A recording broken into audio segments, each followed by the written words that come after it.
AP హోంమంత్రి సంచలన నిర్ణయం తీసుకున్నారని తెలుస్తున్నది. అవినీతి ఆరోపణలు ఏపీ హోంమంత్రి అనిత పిఏ జగదీష్ను తొలగించినట్టు కూడా తెలుస్తున్నది.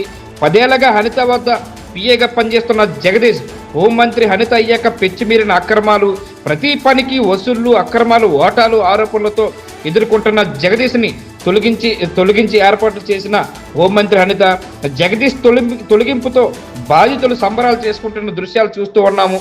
అవినీతి ఆరోపణలు ఎదుర్కొంటున్న ఏపీ హోంమంత్రి వంగలపూడి అనిత ప్రైవేటు పిఏ జగదీష్పై వేటు పడింది. బదిలీలు, పోస్టింగ్లు, సిఫారసులు వంటి వాటి కోసం వసూలుకి పాల్పడుతున్నారని, సెటిల్మెంట్లు చేస్తున్నారని ఆరోపణలు ఆయన ఎదుర్కొంటున్నారని తెలుస్తుంది. జగదీష్ 10 ఏళ్లుగా అనిత వద్దగా పిఏగా పనిచేస్తూ ఉన్నారు.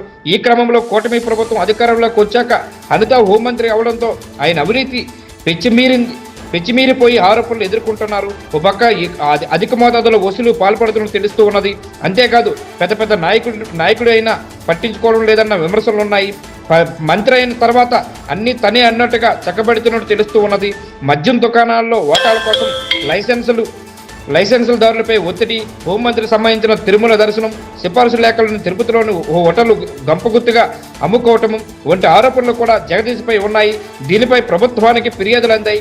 ఈ నేపథ్యంలో ఎట్టికేలకు అనిత ఆయన్ను తొలగించారని తెలుస్తున్నది. విషయం తెలిసిన పైక్రాపేట నియోజకవర్గంలో టీడీపీ కేడరు జగదీష్ బాధితులు సంబరాలు చేసుకున్నట్టు కూడా తెలుస్తూ ఉన్నది. ఇది హోంమంత్రి అనిత దగ్గర పనిచేసినటువంటి పిఏ జగదీశన్ తొలగింపులతోటి అక్కడ ఉన్నటువంటి ఏదైతే పైక్రాపేట అక్కడ ఉన్న ప్రజలందరూ కూడా నియోజకవర్గంలో సంబరాలు చేసుకున్నట్టు కూడా తెలుస్తూ ఉన్నది.